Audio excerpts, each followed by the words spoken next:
First, a point of reference, a case history outlined by the analyst Paul Verhaeghe.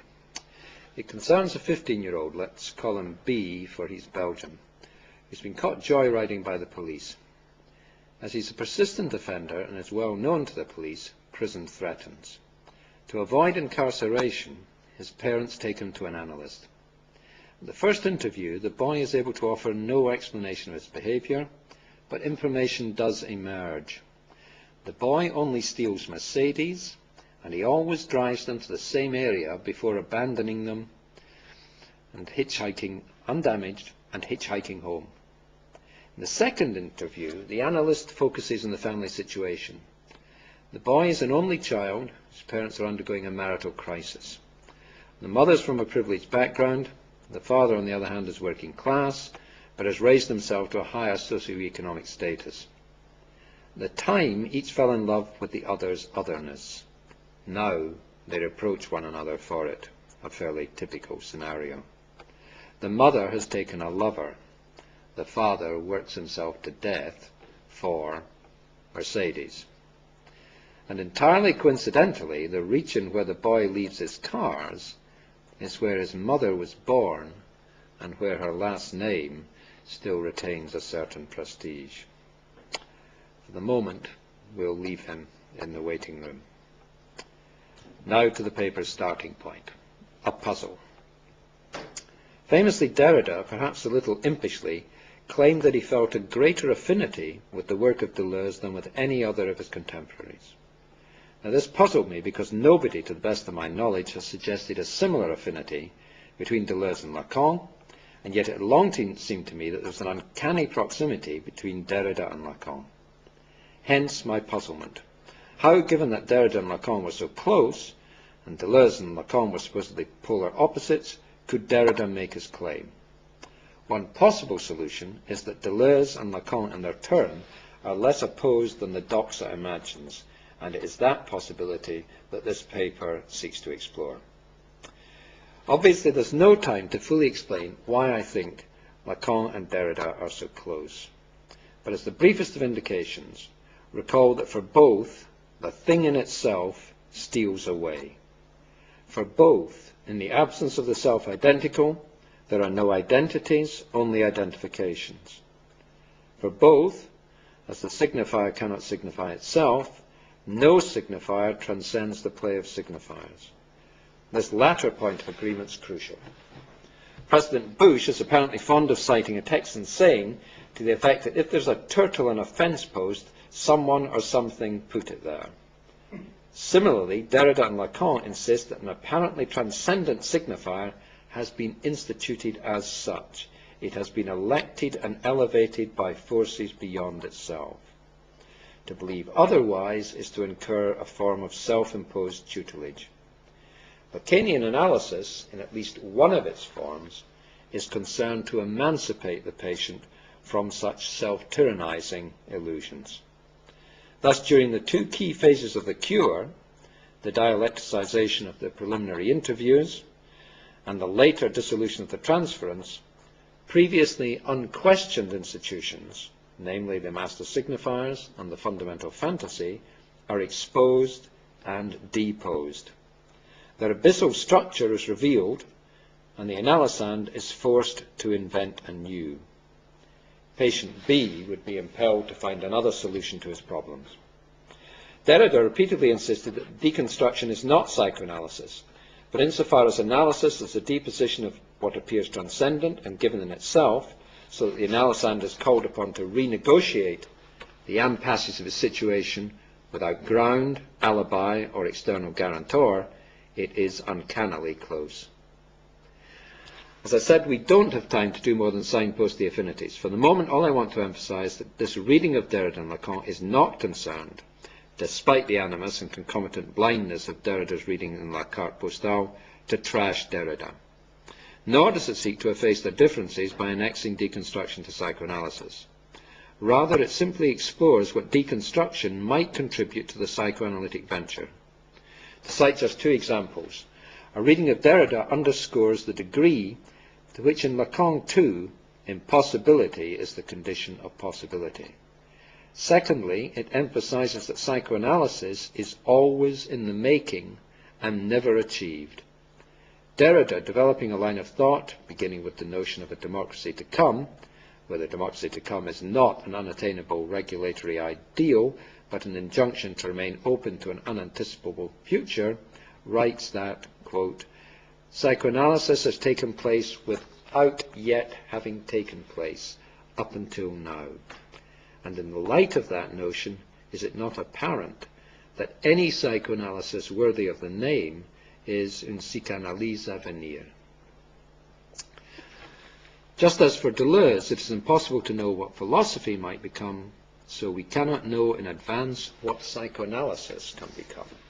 Or to put the same point differently and to anticipate something of what's to follow, patient B does not know what he can become, and nor does his analyst. In a similar spirit, the purpose of this paper is to explore, in the light of Derrida's statement, the possibilities of a similar rapprochement in relation to Deleuze and Lacan, plainly a tall order. Reading commentaries on Derrida, I frequently came across entire sections which could be as appositely have been written of Lacan. For good reason, I've had no comparable experience with Deleuze. In other words, this may be an ill-starred endeavour. Certainly what follows can only be the most preliminary of explorations. That said, the first step is simple enough. We can clear the ground by quickly and easily disposing of the two charges most frequently levelled against psychoanalysis by Deleuzians, namely that it reduces everything to the Oedipal triangle, mommy, daddy, and me, and that it emphasizes signifiers at the expense of affects. Let's take each in turn. As regards Oedipus, the charge is simple. Psychoanalysis presses everything into a moribund Oedipal mould while ignoring the larger socio-historical context.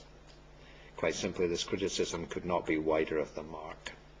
From his earliest publications, most notably The Complex Familiaux, to his later seminars,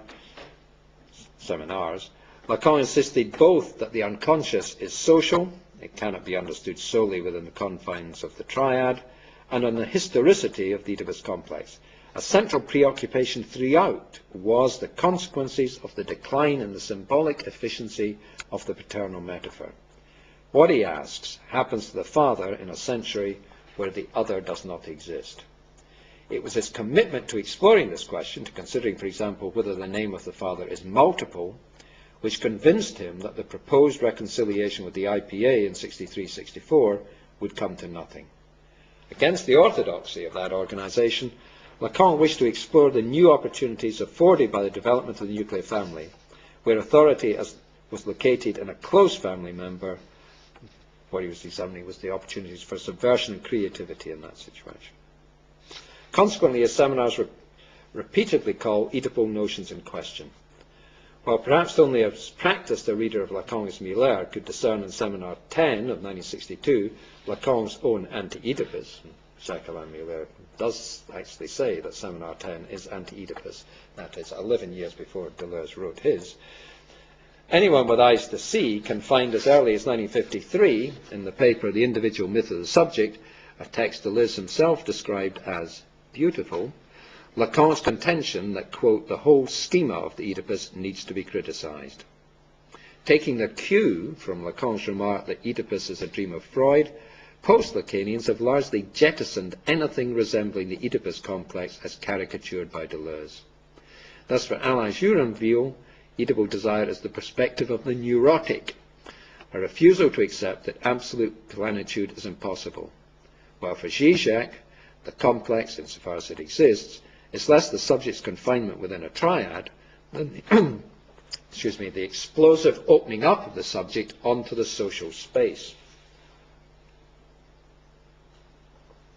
In parenthesis, and very tentatively, I would suggest that current thinking about among many clinicians, I forget my authority for this, but I have read that current clinicians appear to consider the notion of the Oedipus complex, while useful in the analysis of some men in certain historically specific social strata, is useless or worse in the treatment of women.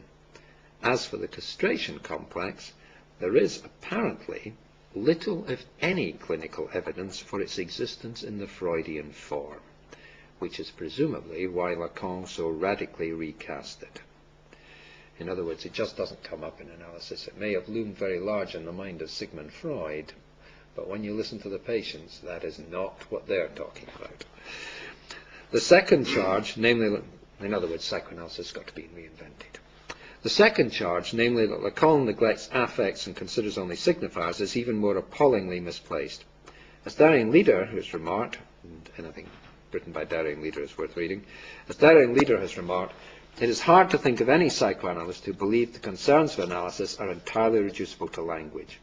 If Lacan did so, it was only for a brief neo-Hegelian moment, perhaps neo-Heideggerian would be better there, in the mid-50s, when, as Miller pointed out, he believed that everything was unearthed, and everything unearthed in analysis could, through, this is the Hegelian bit, the Aufhebung, to be elevated to the dignity of the signifier.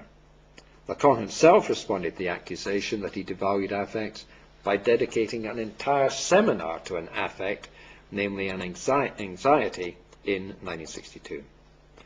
But as a rebuttal, this sells Lacan far short.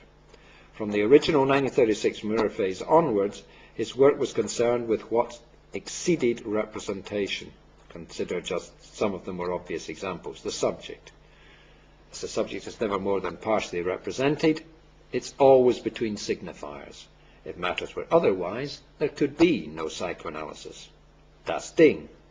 In Seminar 7, the German word das Ding designates what ultimately orients desire beyond all the objects which appear to be its term. As Jean-Pierre Clairaut puts it, das Ding magnetizes without ever being attained or indeed represented. The object A, Lacan's self-proclaimed invention. The object A is heterogeneous. That's the very definition of it. The object A is heterogeneous to the signifier. The object A, he told his seminar in November 1966, is of the order of the real. And of course the real is what the signifier can never capture. That is, it can neither be imaged nor symbolized. The algebraic terminology highlights its extra phenomenality. Its status as an object which does not derive from the specular image and which escapes from Kant's transcendental aesthetic. Desire. The upper level of the Graph Complet of 1957 exists precisely to emphasize that more happens in speech than can ever be spoken, most notably desire and the acephalic drives. Jouissance. Fundamentally inaccessible to the speaking being, jouissance is situated between the lines, between the words. It is at once the condition of sense and, in its opacity, irreducible to meaning. Hence, as Clairaut observes, the emergence of sense is always a disguising of the real. Tellingly, the status and nature of signifiers emerges from these researches as rather more paradoxical than might first appear. Quite simply, master signifiers and those associated with fantasy and symptoms are devoid of meaning. The subject's sense of identity and sexual comportment are determined by nonsensical chains of signifiers. Hence the parallel Lacan drew between psychoanalysis and Finnegan's Wake. In both, he declared, the signifier stuffs the signified. For Lacan, language is more than signification, which is why he increasingly spoke not of language but of la langue. In la langue, affects, and above all jouissance, have their say in forms irreducible to meaning. The fact of the unconscious insists, Lacan, is not that the other thinks in us, but that in speaking we enjoy. Hence Kristeva's Lacanian observation that if we can say that the unconscious is structured as a language, it is because the effects of la langue, which are already there as knowledge, go far beyond what any speaking being can utter. Or as Lacan more pithily put it, that truth can only be half spoken. Signifiers fail. There is an impossible to say. That is the key to Lacan, that sentence. Signifiers fail, there's an impossible to say. And at that point, almost all criticisms of Lacan bite the dust. Psychoanalysis does not tell us the truth about patient B. If the truth could be pronounced in a verbal formula, he would have no need of his symptom. Lacan's position is not that everything is reducible to words, but that words will play at least some role in analysis. Put it its bluntest, in its encounter with patient B, there is an imperative for the analyst to say something, whether that something takes the form of words, actions, or even silence. Most crucially of all, Deleuze and Guattari's condemnation misses, indeed willfully ignores, the heart of psychoanalysis.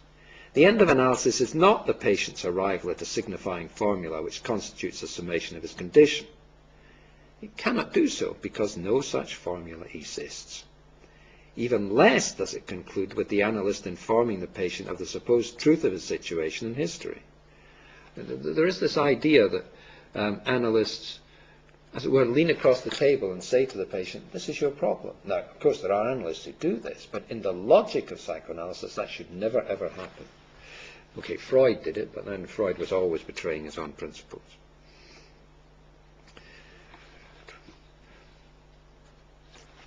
No such truth exists. This was one of Freud's earliest discoveries, namely that telling the patient the truth had no lasting therapeutic effect. Now, although Freud, repeatedly, as I've just said, betrayed this insight, he frequently came close to lecturing his patients on the results of his cure. The psychoanalytic clinic testifies to the validity of his discovery. A cure can be effected only if the patient becomes other. This change is not merely a matter of cognition. It involves the transformation of the analysand's very being. He or she must become other in order to arrive at the end of analysis only, and can arrive at the end of analysis only by becoming other, and that requires an openness to affects as much as signifiers. One or two words seem to have gone missing in that sentence, but that's appropriate because the words are always fundamentally missing. In short, the attack exemplifies Baudrillard's observation that critics often choose the quotations which show authors in a bad light, those which are the most banal expression of their discourse, and then go on to recycle that discourse to their own advantage. So it has to be said that the academic world contains many scandals, and that's one of them, right? If somebody fastens on somebody like Lacan or Deleuze, they go for they extract a formula, ignore the context, and then hammer that formula. A waste of time. This is not to suggest, however, that their attack was groundless. Doubtless there were and are many analysts proceeding as Deleuze and Guattari suggests. It requires little imagination to envisage analysts on automatic pilot interpreting patient B in edible terms. But to dismiss psychoanalysis on this basis is like dismissing Deleuze because some of his followers might be tempted to celebrate patient B becoming Mercedes with no regard for the fact that he's about to be afforded the opportunity of becoming young people's detention centre. Deleuze himself is never guilty of such adolescent mindlessness. With the unfounded charges relating to Oedipus and affect set aside, I want to come to the main business of this paper. And that takes the form of two questions. Firstly, what points of consonance, if any, are there between the thought of Deleuze and what might be termed actually existing forms of psychoanalysis? And secondly, what can Deleuze contribute to la psychanalyse à venir? I draw some encouragement for this less adversarial approach from the respect and even admiration accorded Freud and Lacan by both Deleuze and Guattari before they succumbed to the lure of polemic in Anti-Oedipus. They were inspired, and for good reason. If the business of thought is the creation of concepts, and that of course is what Deleuze and Guattari insist most particularly in what is philosophy, then Freud and Lacan were unrivaled in the 20th century. Freud was, as Guattari acknowledged, incredibly creative, introducing new ideas and revising earlier ones until his death. Even more fertile, Lacan innovated in every session of his 26 seminars and in each of his scattered writings. In each there is something new, and where there is repetition, there is alteration through recontextualization. Hence his castigation of students for mistakenly finding already there what was only discovered afterwards. Arguably, Freud and Lacan were more Deleuzian than Deleuze himself. Further encouragement, well, it's not entirely fair to say, as Lacanians are fond of saying, that Deleuze always says the one same thing, which is not true of Lacan. Lacan changes his mind dramatically and actually insists on changing his mind because la psychanalyse is always à venir. There is a consistency in Deleuze that is, he is less inventive. There's an increasing elaboration of vocabulary, but not necessarily the fundamental concepts. Further encouragement is afforded by their obvious debts to psychoanalysis, indebtedness that will become more apparent as we explore some of the consonancies. In the time available, we can blue through more than list areas for exploration. Event. Both are philosophers of process. Deleuze famously remarked that he spent his life seeking to think the event, and so did Lacan. Or rather, Lacan dedicated himself to thinking one particular event, the event of analysis. Its investigation was his constant preoccupation. Hence the experiments with the procedures surrounding the extraordinarily controversial, and for good reason, notion of the pass. This event is always unique, that is the event of analysis, for as Badiou notes, no subject is ever the repetition of another, and the concrete situations dealt with are singular and unrepeatable. In his discussion of Mankiewicz and F. Scott Fitzgerald, Deleuze argues that their principal concern is to address the question, what happened? Or more precisely, how have we arrived at this point? Perhaps, suggests Deleuze, this is the question of all questions. Certainly, it is Lacan's question about the end of analysis, a question he found to be as unanswerable as it was ineluctable. Right. Organisation. Out of the flow of becoming, where everything interacts, organisations emerge as a consequence of transitory relations. As Ansel Pearson reminds us, evolution is creative for Bergson precisely because it is characterized by an unending conflict between the cessation of the flow of becoming in the creation of forms, such as organisms or species, and the tendency of the flow to break out of any fixed and stable determination. A very similar line of thought informs psychoanalysis. For both Deleuze and Lacan, it all begins with chaos. This chaos makes chaotic and undoes every consistency. Nevertheless, organizations emerge which seek to achieve consistency. To take only the most salient examples from psychoanalysis, identifications, fantasies, the transference, and subjectivity itself are organizations first and representations second. And crucially, these self-organizing structures never close upon themselves. Deleuze insists the most closed system still has a thread that rises towards the virtual and down which the spider descends. Lacan is equally emphatic on this point. The structure, he writes, is never closed to its own demise. In framings, stabilizations and unifications are never complete. For Lacan, as for Deleuze, we inhabit a world of captures, not closures, and all systems leak. Limits are necessarily established, but only to be surpassed. Hence the graph shows the impossibility of the subjective intention closing upon itself, and the four discourses, set out, of course, in L'Envers de la Psychanalyse, highlight the impossibility of controlling the surplus excess. As we have seen, topology figures not closed structures, but evolving systems that could even be termed machinic. Later in the 70s, Lacan even took to writing the Borromean knot with the triple knot open, to emphasize that there is always an opening to the other. In Lacan, as in Bergson, our effect on the world is a double work of solidification and division. That's a quotation from Bergson. Lacan is less a thinker of sets than of what eludes all sets.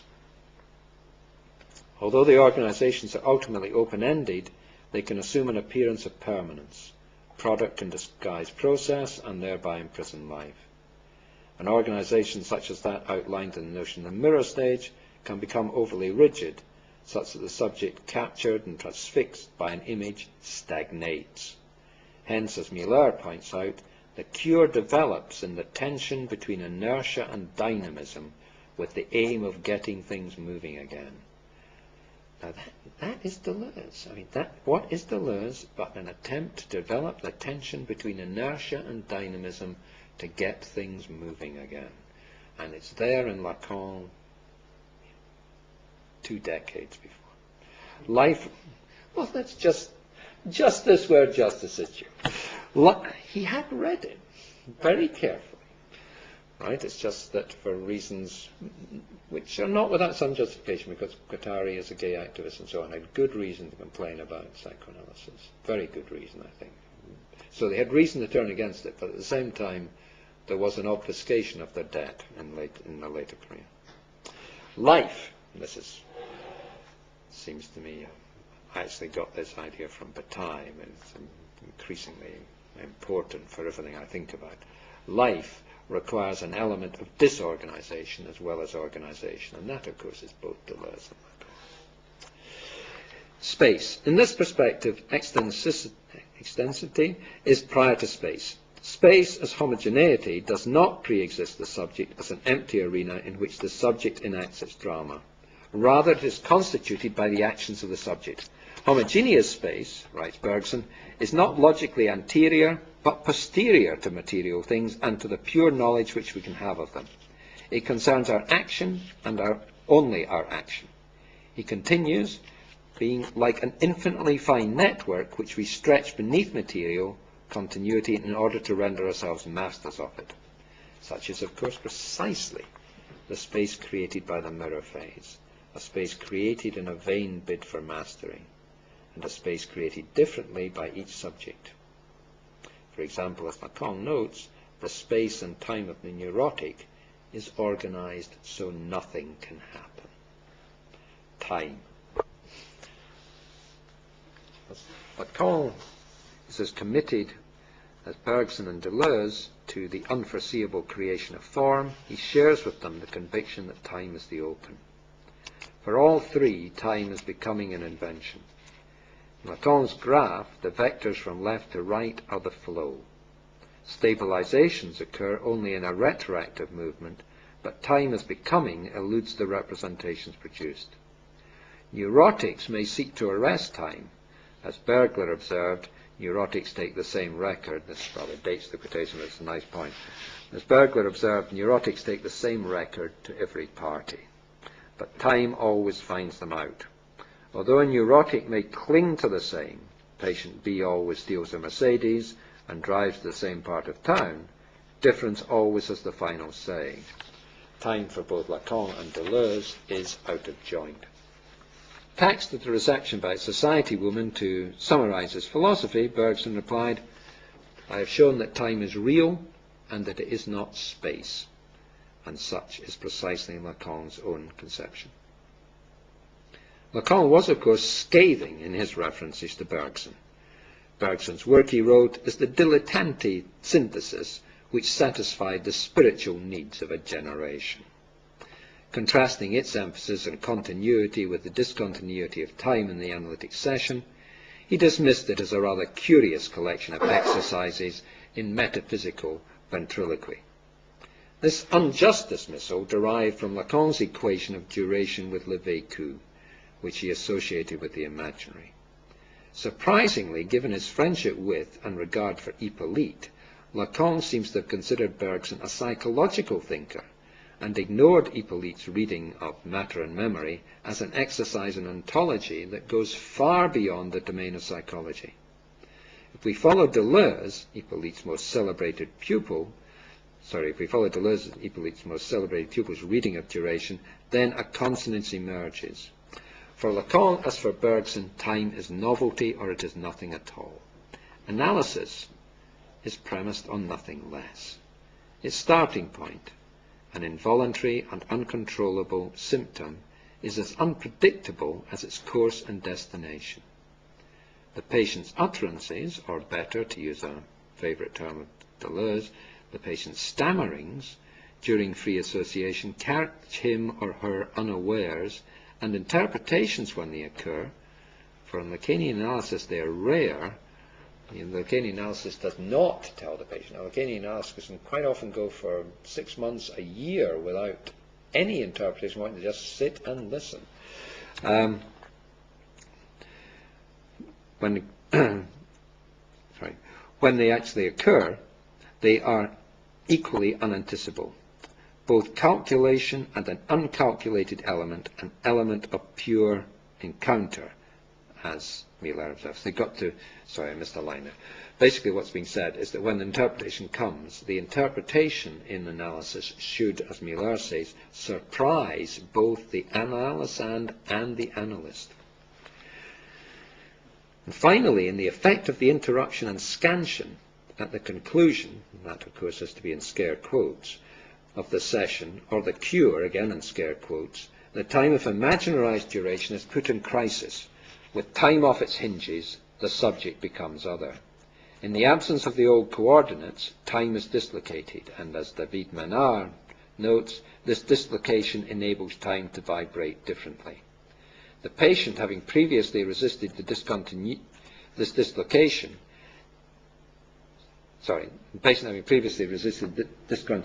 that is time, then discovers that if time is not ours, then he can orient himself differently, and that consequently, in François Leguilleau's phrase, time minus duration is not equal to zero. Yes, I should have said actually that this paper is entitled Time minus zero, question mark. Difference. If for Lacan as for Deleuze, time is becoming, then there is a congruity in the thinking of difference. Of course, according to the Doxa, Lacan, far from subscribing to the notion of difference in itself, that is the idea that everything is continuing differentiating itself in a continuous process and endless variation, adopts a Hegelian approach to difference which subordinates difference to identity. Whether this does justice to Hegel is a question for another day, but it is certainly unjust in regard to Lacan. A further objection would be that they have very different concepts of difference.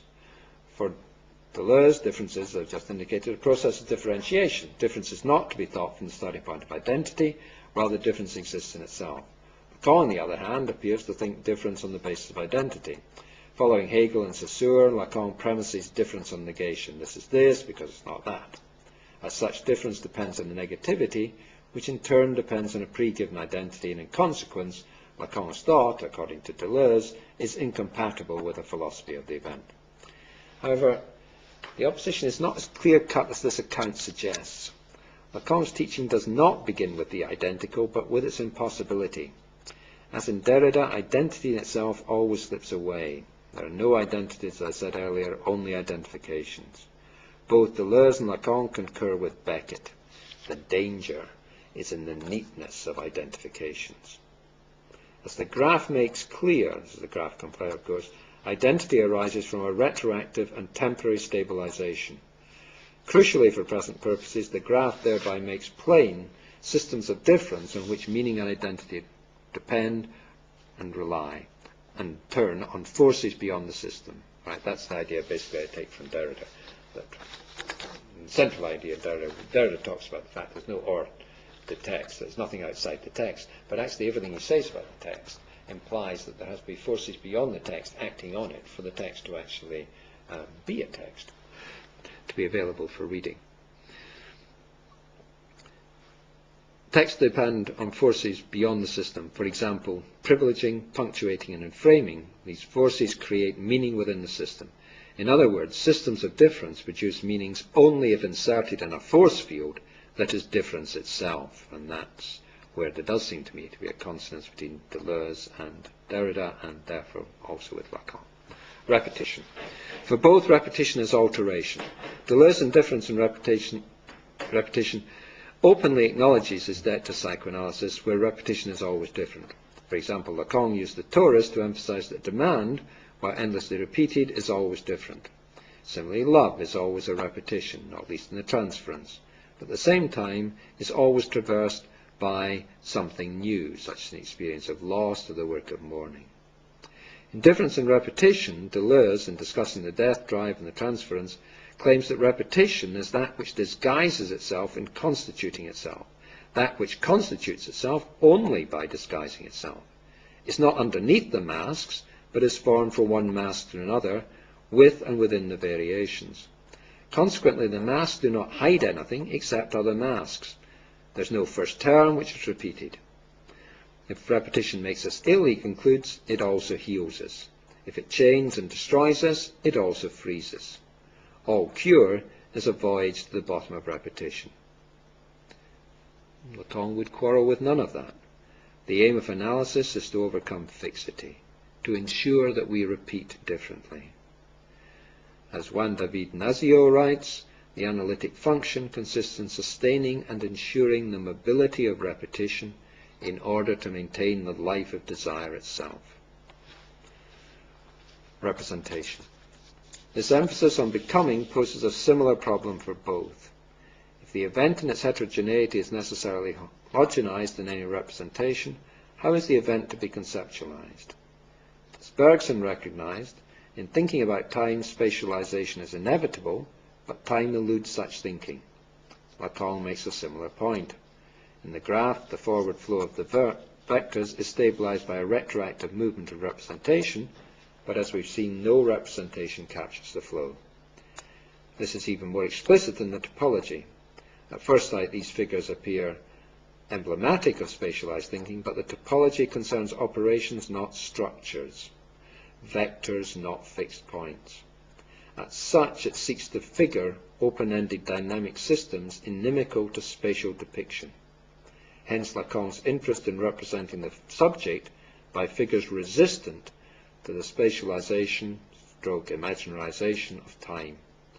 As the real of the subject is non-specular, and topological figures such as the real of the subject is non-specular, topological figures such as the Klein bottle present a non-specularizable version of time-space. Lacan's researches were directed to singular events which were constantly changing. As such, Lacan's task was to think the impossible, to objectify the unobjectifiable. For Lacan, as for Derrida, no final determination of identity is possible. As Miller puts it, the ungraspable can be grasped only by isolating it as a function, identifying it and embodying it as an entity. But this process always misses the mark. One example must suffice. To understand the analytic process, one must determine the nature of the subject, but the subject is indeterminable. Lacan likens the subject to the torsion in a Möbius strip. Where is this twist? Everywhere. Only a cut localizes it, but in so doing causes it to disappear. In other words, the subject is at an indeterminate place insofar as when it is determined, the subject disappears.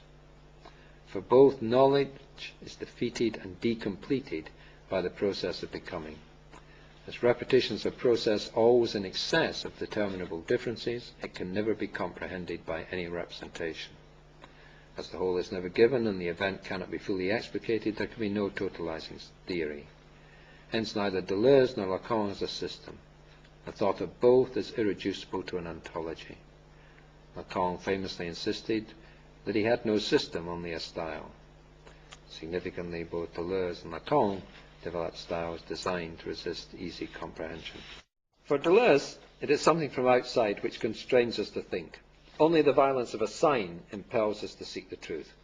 Similarly, in psychoanalysis, it is only an encounter with the outside which forces the analysand to abandon familiar organizations such as fantasy-based reality. Classically, this sign takes the form of a symptom which seems utterly alien to the subject's true self, and which prompts the sufferer to become an analysand. To adopt a phrase of Deleuze, this non-external outside prompts thought. Interestingly, Deleuze, in Difference and Repetition, observes the thinker is initially a patient, i.e. suffering. During analysis, the outside is again indispensable to thought. One cannot analyze oneself. It is the encounter with the analyst that produces change. Despite the misrecognitions rife in the transference, the presence, the real of the analyst counts.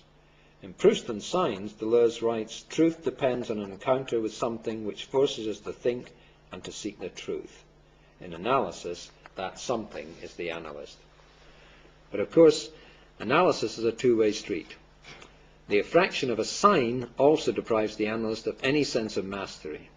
Insofar as each analysand is singular and to at least some degree constantly changing, he's different in each session, he is not a pre-given subject awaiting categorization, but an outside forcing the analyst to affirm the unforeseeable and the unexpected.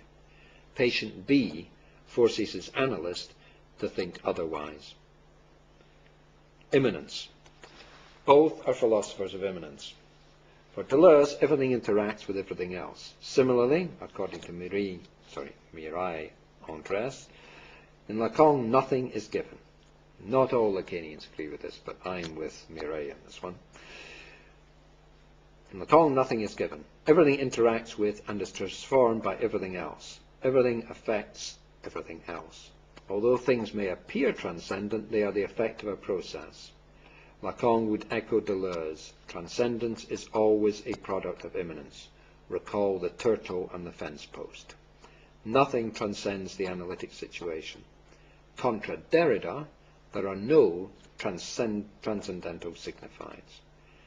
Derrida was only able to suggest their existence by ignoring the performatives in play. Lacan makes this point through his style. While proclaiming a return to Freud and thereby suggesting that Freud can function as a point of origin and authority outside the investigation, he subverts Freud's authority by parodying him. To be rejected that far from being a thinker of immanence, there are moments in Lacan's teaching that suggest a transcendent element, most notably in his conceptualization of the subject. But this is to miss the point.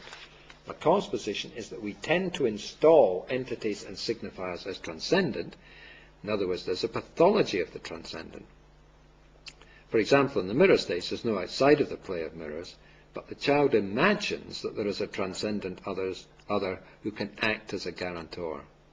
To investigate this pathology, the analyst must seek a meta-language, i.e. a transcendent language, but he does so in the knowledge that the attempt will fail. The event of analysis will never yield to the dominion of meaning. Whenever there is this transcendence, vertical being, imperial state in the sky on an earth, writes Deleuze, there is religion. Indeed, as Lacan observed 20 years before, meaning is always religious.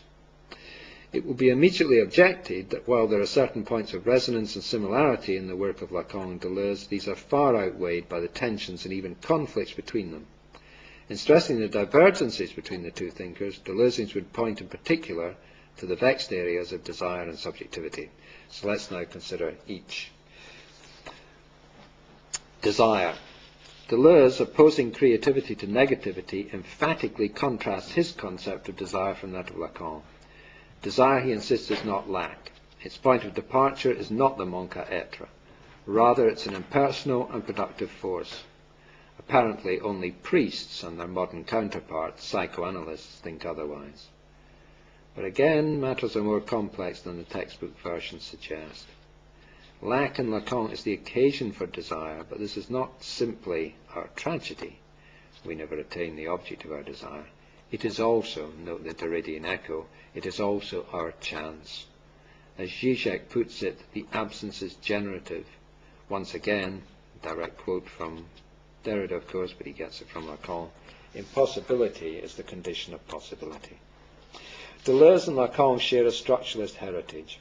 As such, they affirm the existence in any structure of a feature which Deleuze terms the empty square, at once a gap and an excess. It is the empty square which keeps the structure open and dynamizes it. Lack plays a similar role in Lacan's thinking.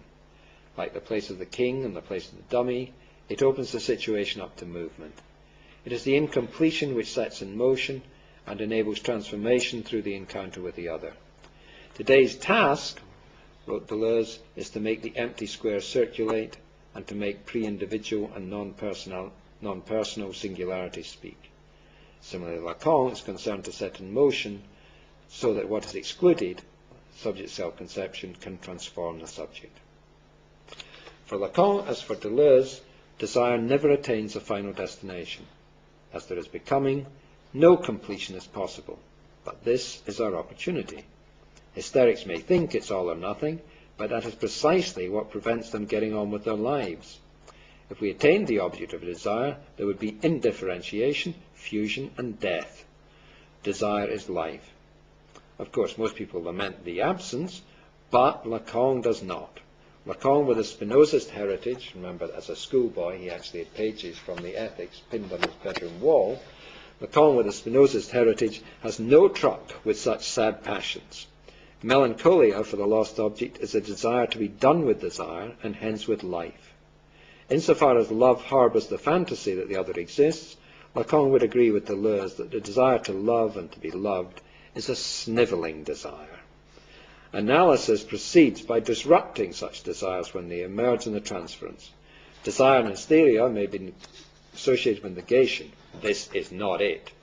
But insofar as desire is neither goal nor endpoint, as it is always, so to say, in the middle, it is to be affirmed. Hence, as the conclusion of Seminar 11 recalls, the desire of the analyst is not a pure desire, but a desire for absolute difference. Reading Lacan from a Deleuzean cum Nietzschean perspective, we could say that there's no such thing as desire in itself. Rather, there are active and reactive modes of desires, where each mode is a symptom of a particular evaluation and style of life. Lacan famously claimed that he didn't have, as I mentioned before, a system only a style, and his style is that of le gai savoir, which Lacan, of course, wrote with a C. There is, wrote Badiou, a trait of Deleuze that I particularly appreciate, a sort of unwavering love for the world as it is. It is a love Lacan shared. Right, next topic, the subject. Here the contrast seems particularly sharp. While Deleuze wishes to break with the world of subject and object, Lacan talks of little else. Where Deleuze thinks in terms of pre-individual modes, of free-floating intensities that belong to no one and circulate at a level beneath intersubjectivity, Lacan devotes himself to the analysis of subjective structures. Furthermore, it would be argued that with the subject, the transcendent is less than surreptitiously smuggled back in. Whenever, writes Deleuze, immanence is interpreted as immanent to something, the concept becomes a transcendent universal.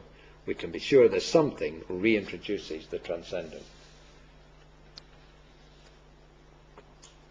So the charge is that Lacan clings to a traditional theory of the subject as, say, underlying substance. An immediate response would be that Lacan no more subscribes to such a theory than, say, Heidegger. Just as Heidegger spoke of Dasein rather than the subject, so Lacan talks of the par latre. Like Dasein, the be speaker is as much spoken as speaker. It would be easy to then draw out a number of parallels with Deleuze. Insofar as subject and object come into being, they are derivative of a process in which the individuation of a new object is inseparable from a new individuation of the subject, and in which not everything is actualized. The differences here are more important. Firstly, although Deleuze, like both Lacan and Derrida, believes the notion is indispensable and ineliminable, he does not consider the subject a useful starting point for thought. For Lacan, on the other hand, the treatment of patient B requires some determination of the subjective structures and processes in play. As we've seen, there can be no adequate determination, but the attempt, destined to fail though it must, has to be made. This is why in Lacan's teaching there is no single theory of the subject, but rather theories. Hence, to cite just a few of the more obvious examples. At different moments we find the Hegelian subject, emphasized in Derrida's critique, who appropriates himself in full speech. The Heideggerian subject, who is the choice of the event. The Sartrean subject, whose unfathomable decision determines his existence. The structuralist subject, who is the effect of the signifier. And conceptions of the subject original to Lacan himself. For example, the subject as response of the real, and the subject as a knotting. Now, why are there so many theories? Quite simply because none succeeds. As so often in his teaching, Lacan fails and signals his failure. The theory of the subject is the cardinal instance of his approach to the question of a meta-language mentioned above. Secondly, Lacan is more interested in the nature of the subject's organization than Deleuze. While Deleuze insists that structures matter and that complete dismantling incurs precisely the dangers outlined by Lacan, he is more concerned with what precedes organizations and the possibility of their becoming otherwise. Lacan, for his part, while concerned with the possibility of transforming the subject's organization, psychoanalysis is premised on this possibility, seeks to limn the structures in play. Put it as simple as Deleuze is interested in what is upstream of the subject, while Lacan is committed to the impossible task of understanding the organizations downstream of pre-individual forces. Given the impossibility of the task, he necessarily failed, but the failure was instructive. Here as elsewhere, to quote from Seminar 17, quote, "Everything revolves around a lack of success." You'll recall that Freud, of course, said that analysis was interminable. So to be clear, the argument of this paper is not that Lacan had a fully elaborated theory of the subject, for he did not. On the question of the subject, he was in perpetual difficulties, by turns experimenting with the opposed notions of the subject as constituting, the subject defined as what identifies, and the subject as constituted, the subject whose cause is not itself but the signifier. Rather, this paper poses the question of whether the concept is dispensable. It is the argument of this paper that if we affirm with Derrida, quote, "the ineffaceable necessity of psychoanalysis," patient B awaits, that we should return to Lacan. In what Derrida speaks of as the future to come of psychoanalysis, Lacan may well become an irrelevance. Certainly in the light of Derrida and Deleuze, he appears more than ever a historical figure, the student of Hegel and Cantor, the follower of Freud, the contemporary of Sartre, the translator of Heidegger, the friend of Merleau-Ponty and Lévi-Strauss, etc., etc. But at the same time, it's equally apparent that he is not to be dismissed on the basis of the ungenerous, unintelligent, and highly impartial criticisms of Derrida and Deleuze. If, as Derrida claims, we have not yet begun to read Plato, the work of Derrida and Deleuze suggests that this is even truer of Lacan. However, if we are to return to him, that involves reading him as creatively as he read Freud, and Deleuze read Spinoza, Leibniz, Kant, Nietzsche, and Bergson. It is the measure of Freud and Lacan that if they were alive today, they would not write as they did. The question is, how would they write? It's impossible to say. Presumably in Lacan's case, he would have continued, as the phrase has it, to seek his honey elsewhere, not least in philosophy bookshops, and above all, he would have listened to his patients. Of the two strategies, the second is clearly the more important. Freud and Lacan did not conclude that there is a compulsion to repeat, that there is no sexual relation, and that God is unconscious on the basis of their reading of philosophy. Arguably, psychoanalysis has more to learn from patient B than any philosophy text. But of course, the two strategies are not finally separable. The words and actions of B do not come neatly packaged in a ready-made interpretation. We can only hear what we have ears to hear, so it's always important to introduce other concepts. Now, it's far from self-evident that the concepts created by Deleuze offer the most useful route. Obviously, his rivals, Levinas and Badiou, can also, in their very different ways, lay claim to the attentions of psychoanalysis. For example, with Levinas, psychoanalysis could set aside the fashionable focus on the injunction, confined, incidentally, to a single seminar, namely 7, to not give way on one's desire, in favour of the ethics implicit in the analyst's obligation to her patients. In other words, it could abandon any commitment to immanence, and instead seek to make good the infinite debt to the other. Alternatively, it could take a wholly opposed direction, and seek to fulfill the project of mathematical formalization and transmission integrity announced in Encore by developing Badiou's reading of Cantor's set theory. The next section I now have my doubts about, so I will very briefly just summarize what's in it. Effectively, what I try and do, and I would do it differently now, is to mobilize the concept of the virtual in relation to Lacan. Not the virtual in the sense that he uses it in the mirror phase, but rather the virtual as in Deleuze, where it is opposed to the actual, and the concept points to the fact that the unforeseeable can never be, by definition, can never be predicted, that time is novelty, etc., etc., etc.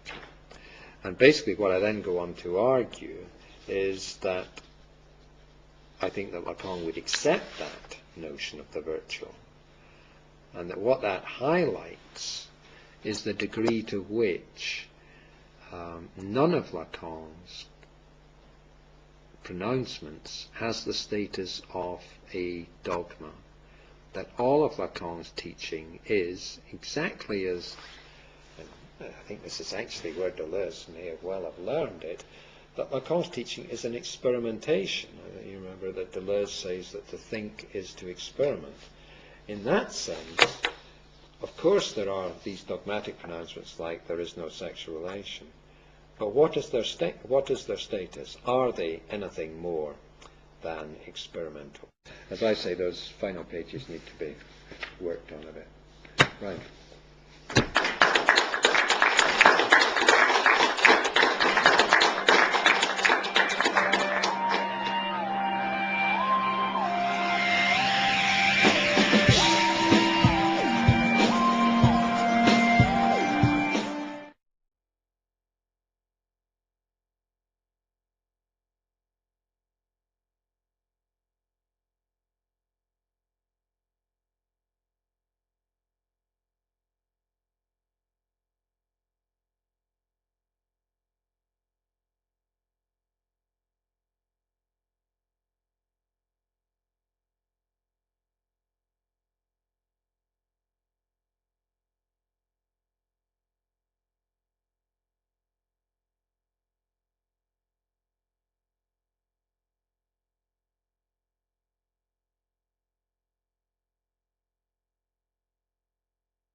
Analysis, in at least one of its forms, is concerned to emancipate the patient from such self-tyrannizing illusions.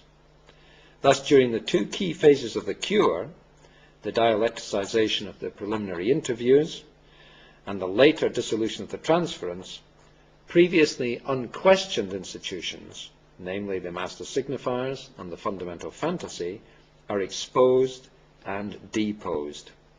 Their abyssal structure is revealed, and the analysand is forced to invent anew. Patient B would be impelled to find another solution to his problems. Derrida repeatedly insisted that deconstruction is not psychoanalysis, but insofar as analysis is the deposition of what appears transcendent and given in itself, so that the analysand is called upon to renegotiate the impasses of his situation without ground, alibi, or external guarantor, it is uncannily close. As I said, we don't have time to do more than signpost the affinities. For the moment, all I want to emphasize that this reading of Derrida and Lacan is not concerned, despite the animus and concomitant blindness of Derrida's reading in La Carte Postale, to trash Derrida. nor does it seek to efface their differences by annexing deconstruction to psychoanalysis. Rather, it simply explores what deconstruction might contribute to the psychoanalytic venture. To cite just two examples, a reading of Derrida underscores the degree to which in Lacan too, impossibility is the condition of possibility. Secondly, it emphasizes that psychoanalysis is always in the making and never achieved. Derrida, developing a line of thought, beginning with the notion of a democracy to come, where the democracy to come is not an unattainable regulations, most notably the complex familiaux, to his later seminars, Lacan insisted both that the unconscious is social, it cannot be understood solely within the confines of the triad, and on the historicity of the Oedipus complex. A central preoccupation throughout was the consequences of the decline in the symbolic efficiency of the paternal metaphor. What, he asks, happens to the father in a century where the other does not exist? It was his commitment to exploring this question, to considering, for example, whether the name of the father is multiple, which convinced him that the proposed reconciliation with the IPA in 63-64 would come to nothing. Against the orthodoxy of that organization, Lacan wished to explore the new opportunities afforded by the development of the nuclear family, where authority was located in a close family member. What he was examining was the opportunities for subversion and creativity in that situation. Consequently, his seminars repeatedly call Oedipal notions in question. While perhaps only a practiced reader of Lacan as Miller could discern in Seminar 10 of 1962 Lacan's own anti-Oedipus, Jacqueline Miller does actually say that Seminar 10 is anti-Oedipus, that is 11 years before Deleuze wrote his. Anyone with eyes to see can find as early as 1953, in the paper The Individual Myth of the Subject, a text Deleuze himself described as beautiful, Lacan's contention that, quote, the whole schema of the Oedipus needs to be criticized. Taking their cue from Lacan's remark that Oedipus is a dream of Freud, post-Lacanians have largely jettisoned anything resembling the Oedipus complex as caricatured by Deleuze. Thus, for Alain Juranville, Oedipal desire is the perspective of siege. For the moment, we'll leave him in the waiting room. Now to the paper's starting point, a puzzle. Famously, Derrida, perhaps a little impishly, claimed that he felt a greater affinity with the work of Deleuze than with any other of his contemporaries. Now, this puzzled me because nobody, to the best of my knowledge, has suggested a similar affinity between Deleuze and Lacan, and yet it long seemed to me that there was an uncanny proximity between Derrida and Lacan. Hence my puzzlement. How, given that Derrida and Lacan were so close, and Deleuze and Lacan were supposedly polar opposites, could Derrida make his claim? One possible solution is that Deleuze and Lacan in their turn are less opposed than the doxa imagines, and it is that possibility that this paper seeks to explore. Obviously, there's no time to fully explain why I think Lacan and Derrida are so close.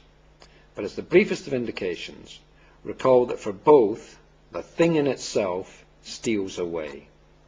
For both, in the absence of the self-identical, there are no identities, only identifications. For both, as the signifier cannot signify itself, no signifier transcends the play of signifiers. This latter point of agreement is crucial. President Bush is apparently fond of citing a Texan saying to the effect that if there's a turtle on a fence post, someone or something put it there. Similarly, Derrida and Lacan insist that an apparently transcendent signifier has been instituted as such. It has been elected and elevated by forces beyond itself.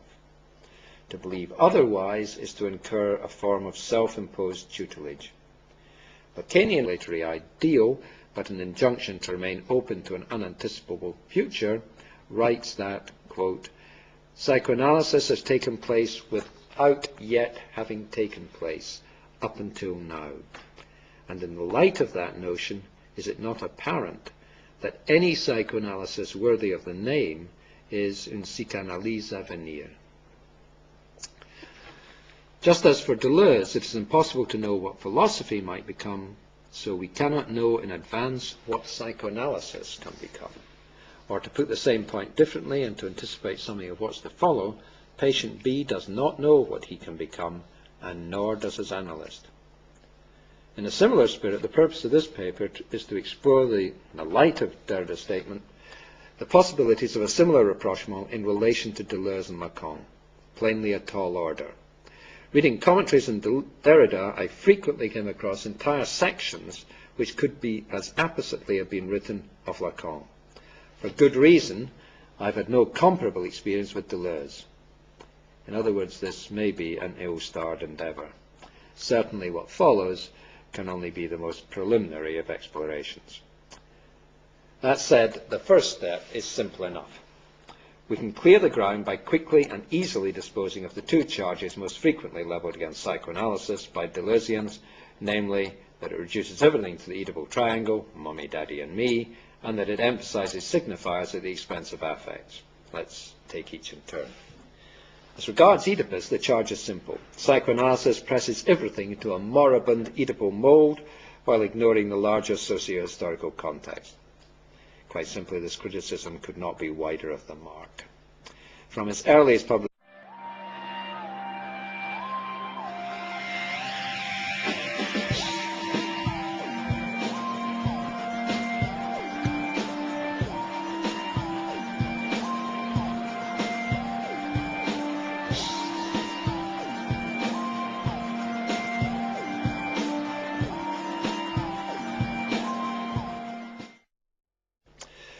first, a point of reference, a case history outlined by the analyst Paul Verhaeghe. It concerns a 15-year-old, let's call him B for he's Belgian, who's been caught joyriding by the police. As he's a persistent offender and is well known to the police, prison threatens. To avoid incarceration, his parents take him to an analyst. At the first interview, the boy is able to offer no explanation of his behaviour, but information does emerge. The boy only steals Mercedes, and he always drives them to the same area before abandoning them and hitchhiking undamaged and hitchhiking home. In the second interview, the analyst focuses on the family situation. The boy is an only child, his parents are undergoing a marital crisis. The mother's from a privileged background, the father on the other hand is working class, but has raised himself to a higher socioeconomic status. At the time, each fell in love with the other's otherness. Now they reproach one another for it, a fairly typical scenario. The mother has taken a lover. The father works himself to death for Mercedes. And entirely coincidentally, the region where the boy leaves his cars is where his mother was born and where her last name still retains a certain prestige.